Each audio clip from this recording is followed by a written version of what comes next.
रात की खामोशी को अचानक एक डरावनी चीख ने चीर दिया। पूरा मोहल्ला कांप उठा। लोग घबराकर खिड़कियों से झांकने लगे। लेकिन सबसे अजीब बात यह थी कि चीख अचानक बीच में ही रुक गई, जैसे किसी ने जबरदस्ती आवाज को दबा दिया हो। सबके दिल में एक ही सवाल था, क्या हुआ? इंस्पेक्टर आर्यन मौके पर पहुंचा तो हवा में अजीब सी ठंडक थी। उसने वायरलेस से संपर्क करने की कोशिश की, मगर सिग्नल बार बार टूट रहा था। उसे महसूस हुआ कि यह रात आम नहीं है, जैसे कोई अदृश्य ताकत सब कुछ दबाकर बैठी हो और किसी रहस्य को छिपा रही हो। गली में प्रवेश करते ही उसे जमीन पर लाल रंग की बूंदें दिखीं। वे खून जैसी लगती थीं, लेकिन चौंकाने वाली बात यह थी कि उनसे कोई निशान आगे नहीं जा रहा था, मानो जिससे ये गिरी थीं वह अचानक हवा में गायब हो गया हो। आर्यन ने दिल काबू किया और टॉर्च जलाई। दीवार में लगा पुराना लकड़ी का दरवाजा आधा खुला था, जबकि उसे हमेशा बंद देखा गया था। दरवाजे के अंदर गहरा अंधेरा था, वह अंधेरा जो सिर्फ रोशनी की कमी नहीं, बल्कि किसी छिपे डर की मौजूदगी बताता हो, जैसे कोई अभी अभी भीतर गया हो या अब भी वहीं छिपा हो। आर्यन ने कदम बढ़ाया तो दरवाजा खुद ब खुद चरमराकर पूरी तरह खुल गया। हवा का झोंका ठंडा और अनजाना था। कमरे में कोई सामान नहीं था, लेकिन फर्श पर लंबे लंबे खरोंच जैसे निशान थे, मानो किसी ने घबराकर तेजी से बाहर निकलने की कोशिश की हो। माहौल और भी बेचैन करने लगा। कमरे के एक कोने में मिट्टी पर कुछ लिखा था, वापस मत जाना। शब्द ऐसे थे जैसे किसी ने कांपते हाथों से जल्दी में लिखे हों। आर्यन नीचे झुका तो महसूस हुआ कि मिट्टी अभी भी गर्म है, यानी यह संदेश अभी कुछ मिनट पहले ही लिखा गया होगा। उसका दिल जोरों से धड़कने लगा। अचानक पीछे से तेज धमाका हुआ, जैसे कोई दीवार पर जोर से गिरा हो। आर्यन पलटा, मगर वहां कुछ नहीं था। कमरा अचानक दमघोंटू सन्नाटे से भर गया। उसे लगा कि कोई अदृश्य ताकत उसे देख रही है। वह पूरी तरह समझ गया कि वह इस जगह पर अकेला नहीं है। छत की टूटी खिड़की से बाहर की गली दिखाई दे रही थी, लेकिन गली में घनी धुंध फैलने लगी थी। वही धुंध जो तब घिरती है जब कोई अजीब ताकत जागती है। धुंध के भीतर कोई साया हिलता हुआ दिखाई दिया। आर्यन की पकड़ डीडीएच टॉर्च पर और कस गई। साया धीरे धीरे करीब आता महसूस हुआ, मगर उसकी कोई स्पष्ट आकृति नहीं थी, बस जैसे अंधेरा भी जिंदा होकर चल रहा हो। आर्यन ने हथियार संभाला, लेकिन मन जानता था कि यह इंसान नहीं, कुछ और ही है। ऐसा कुछ जो इस रात को साधारण घटना बनने नहीं देगा। आर्यन जैसे ही कमरे से बाहर निकला, दूसरी चीख गूंज उठी, पहली से भी ज्यादा भयावह। पूरा इलाका कांप गया। उसे समझ आ गया कि यह बस एक मामला नहीं, बल्कि एक डरावने सिलसिले की शुरुआत है। कुछ ऐसा जो उसकी जिंदगी बदल सकता है, या शायद खत्म भी कर सकता है। चीख जिस दिशा से आई थी, वहां पहुंचकर आर्यन को टूटी दीवार के पास किसी के पैर घसीटने के निशान मिले। लेकिन ये निशान आधे रास्ते में गायब हो रहे थे, जैसे कोई अचानक हवा में उठ गया हो। चारों ओर सिर्फ धुंध घूम रही थी और उसके भीतर अनजानी सरसराहट। एक बूढ़ा चौकीदार कांपते हुए बाहर आया। उसने कहा, साहब, ये आवाजें नई नहीं हैं। महीनों से कुछ इस इलाके में घूम रहा है, लेकिन कोई उसे देख नहीं पाता। उसके शब्दों में डर नहीं, दहशत थी, मानो उसने कुछ ऐसा देखा हो जिसे बताया नहीं जा सकता। आर्यन ने उससे पूछना चाहा कि आखिरी बार क्या देखा था, लेकिन बूढ़ा चुप हो गया। उसकी आंखें धुंध में घूरती रहीं। अचानक वह धीमी आवाज में बोला, साया वापस आ गया है। इतना कहकर वह दरवाजे के पीछे छिप गया, जैसे कोई उसे खींच ले जाएगा। आर्यन गली के ओर अंदर बढ़ा। हर कदम पर धुंध घनी होती जा रही थी। अचानक किसी ने उसके कंधे को हल्के से छुआ। वह पलटकर घूम गया, लेकिन पीछे कोई नहीं था। सिर्फ हवा थी, मगर इतनी ठंडी कि शरीर सुन्न होने लगा। उसे लगा कोई बहुत करीब खड़ा है। मोहल्ले की आखिरी गली में एक पुराना छोड़ा हुआ मकान था। खिड़कियां टूटी थीं, दरवाजा तिरछा लटका था, जैसे वह भी डर के मारे कांप रहा हो। आर्यन ने महसूस किया कि चीख सबसे ज्यादा इसी मकान की ओर से गूंजी थी। वह वहां जाने को तैयार हुआ। मकान का दरवाजा उसने जैसे ही छुआ, वह खुद ब खुद धीरे धीरे खुल गया। अंदर अंधेरा इतना गहरा था कि टॉर्च की रोशनी भी उसमें खोती जा रही थी। कमरे की दीवारों पर अजीब निशान थे, मुड़े तुड़े, मानो किसी ने घबराहट में उंगलियां घसीट कर छोड़े हों। केंद्र में एक टूटी कुर्सी पड़ी थी और उसके पास खून के छोटे छोटे धब्बे। आर्यन ने ध्यान से देखा। ये धब्बे बेहद ताजा थे, लेकिन कमरे में कोई मौजूद नहीं था। अचानक ऊपर वाली मंजिल से कुछ गिरने की भारी आवाज आई, जैसे फर्नीचर को धक्का दिया गया हो। आर्यन धीरे धीरे सीढ़ियां चढ़ने लगा। हर कदम पर लकड़ी की सीढ़ियां डरावनी आवाज करती। आधी सीढ़ी पर पहुंचते ही उसे किसी के तेज दौड़ने की आवाज सुनाई दी। वह ठिठक गया। दौड़ने की ये आवाज इंसानी थी, पर उसमें कुछ असामान्य था। बहुत तेज, बहुत भारी। ऊपर पहुंचकर उसने देखा कि कमरा खाली है, मगर फर्श पर अजीब से गहरे पैरों के निशान थे, जैसे किसी बहुत बड़े, भारी इंसान ने इधर उधर चलकर कमरे को टटोला हो। अचानक खिड़की अपने आप खुल गई और तेज हवा का झोंका अंदर आया।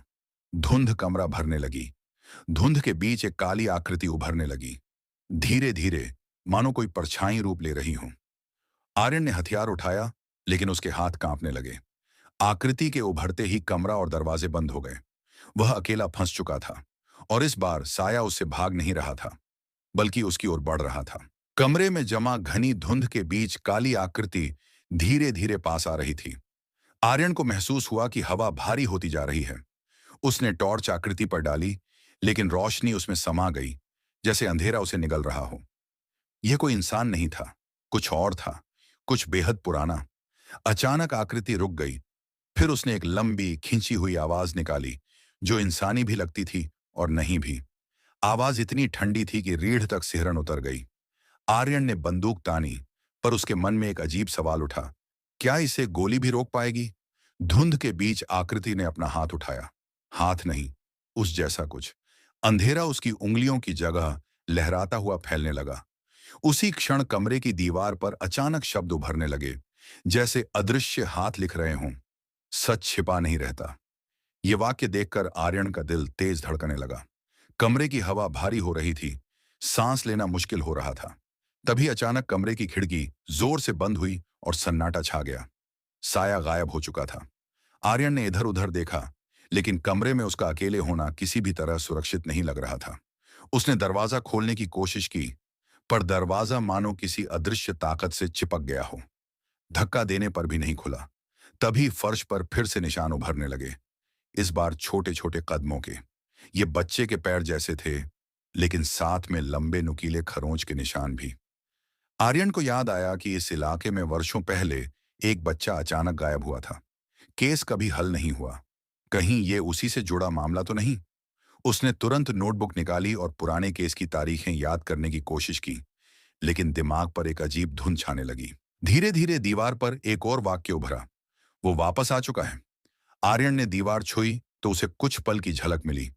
एक छोटा लड़का अंधेरी गली में दौड़ता हुआ, पीछे कोई साया उसका पीछा करता हुआ। दृश्य इतना तेज था कि वह पीछे हट गया। दीवार फिर साधारण हो गई। आवाज आई, गहरी, फुसफुसाती हुई, जैसे कोई उसके कान के बिल्कुल पास बोल रहा हो। सच्चाई ढूंढोगे तो कीमत चुकाओगे।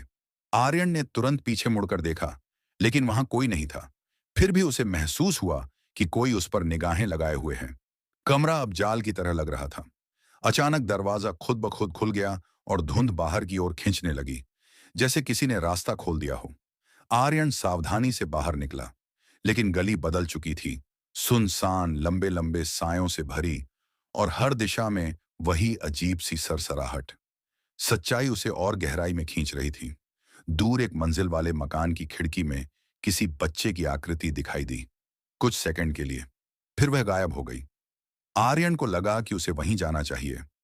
शायद वहीं से यह रहस्य शुरू हुआ था। उसने कदम बढ़ाए, ये जाने बिना कि आगे क्या इंतजार कर रहा है। आर्यन उस पुराने मकान के सामने पहुंचा, जिसकी खिड़की में बच्चे की आकृति दिखी थी। मकान बाहर से बिल्कुल शांत लग रहा था, लेकिन अंदर से कोई अनदेखी धड़कन महसूस हो रही थी, जैसे दीवारें भी किसी रहस्य को दबाकर कांप रही हों। उसने दरवाजा धकेला और अंदर कदम रखा। अंदर गंध थी, पुराने कागज, मिट्टी और नमी की। कमरा खाली था, लेकिन हवा में किसी की मौजूदगी साफ महसूस हो रही थी। अचानक सामने की दीवार पर बच्चों की बेहद फीकी तस्वीरें उभर आईं। ये तस्वीरें सामान्य नहीं थीं। हर तस्वीर में पीछे एक अजीब साया खड़ा था। आर्यन ने तस्वीरों के पास जाकर देखा। बच्चों के चेहरे डर से भरे थे, जैसे उन्होंने कुछ ऐसा देखा हो जिसे समझाना मुश्किल हो। फिर उसने एक तस्वीर में वही बच्चा पहचाना जो वर्षों पहले गायब हुआ था, लेकिन उसके पीछे खड़ा साया पहले से कहीं ज्यादा स्पष्ट दिख रहा था। कमरे के कोने में रखी मेज पर एक पुराना फाइल बॉक्स पड़ा था। उस पर धूल जमी थी, लेकिन ताला टूटा हुआ था। आर्यन ने बॉक्स खोला। अंदर अखबार की कतरनें थीं। हर कतरन एक ऐसे बच्चे के गुम हो जाने की खबर थी जिसकी तलाश कभी नहीं हुई। ये मकान एक केंद्र था।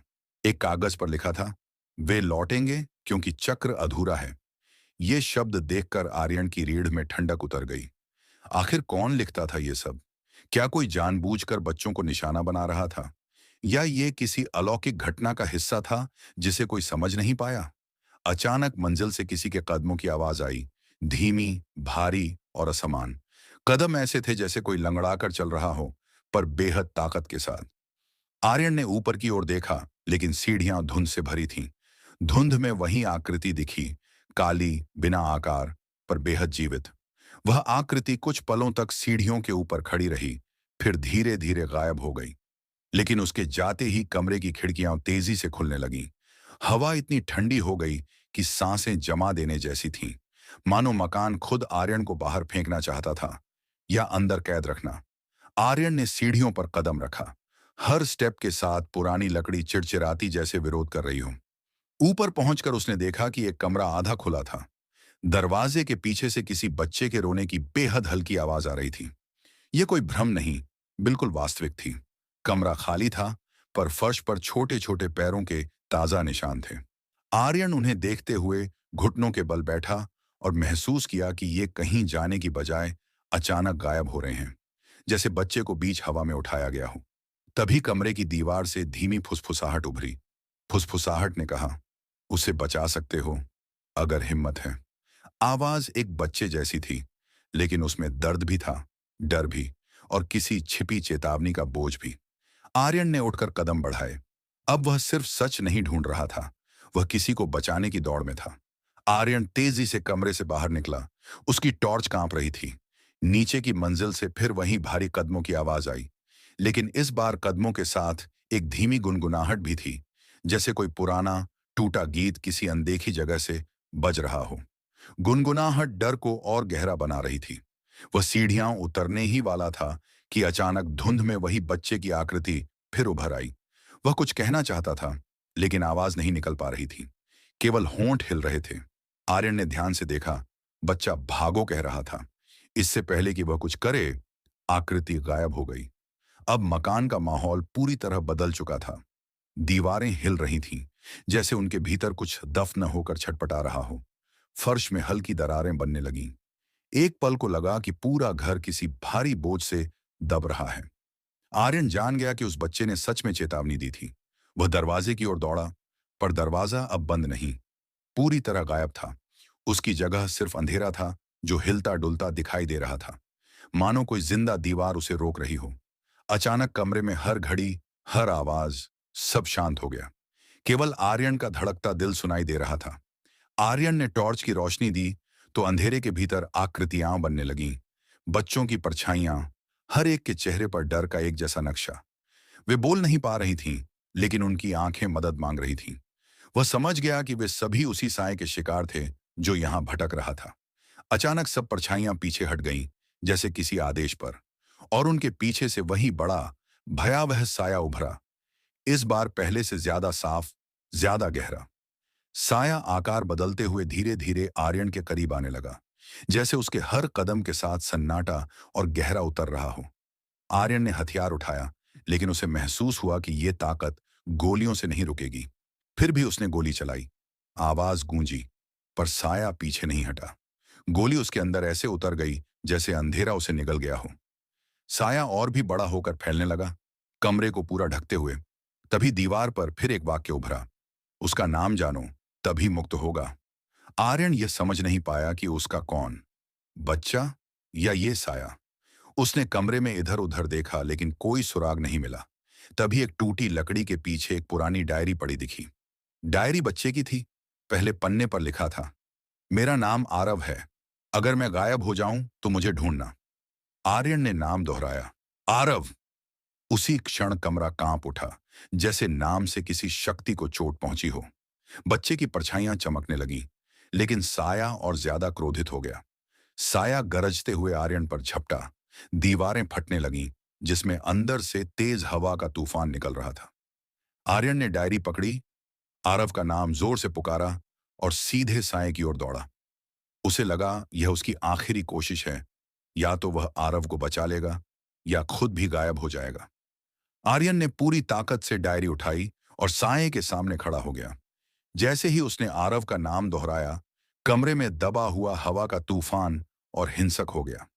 साया पीछे नहीं हट रहा था, लेकिन उसकी आकृति अब हल्की हल्की कांपने लगी थी, जैसे नाम उसकी कमजोरी हो। अचानक बच्चे की परछाइयां फिर प्रकट हुईं। वे इस बार डरी हुई नहीं लग रही थीं। वे धीरे धीरे एक गोल घेरा बनाकर खड़ी हुईं और एक ही दिशा में देखने लगीं, उस साए की ओर। उनकी आंखों में डर नहीं, बल्कि उम्मीद थी। शायद वे पहली बार आजाद होने के करीब थीं। आर्यन ने घेरा बनाते बच्चों को देखकर साहस जुटाया। उसने डायरी खोली और तेज आवाज में लिखा हुआ पढ़ना शुरू किया। आरव के आखिरी शब्द। जैसे जैसे हर वाक्य गूंजा, साया चीखने लगा। उसकी आकृति अब टूटने लगी थी, जैसे धुएं का गुब्बार तेज हवा से बिखर रहा हो। घर की दीवारों में जमी दरारें फैलने लगीं, लकड़ी की बलियाओं टूटने लगीं। ऐसा लग रहा था कि घर खुद भी उस अंधेरे के साथ टूट रहा है। तभी एक तेज सफेद रोशनी कमरे में फैलने लगी। वही रोशनी जो आर्यन ने पहली बार रात में बाहर देखी थी, लेकिन अब यह बेहद करीब थी। रोशनी के बीच एक छोटी आकृति उभरी, बिल्कुल साफ, बिना किसी धुंध के। वह आरव था। अब वह डरा हुआ नहीं लग रहा था। उसकी मुस्कान हल्की थी, लेकिन आंखों में गहरी राहत थी। उसने धीरे से कहा, धन्यवाद, तुमने मेरा नाम लौटा दिया। आरव की आवाज सुनते ही साया जोर से चिल्लाया, लेकिन उसकी आवाज भी टूट रही थी, जैसे समुद्र की लहरों पर गिरती हवा।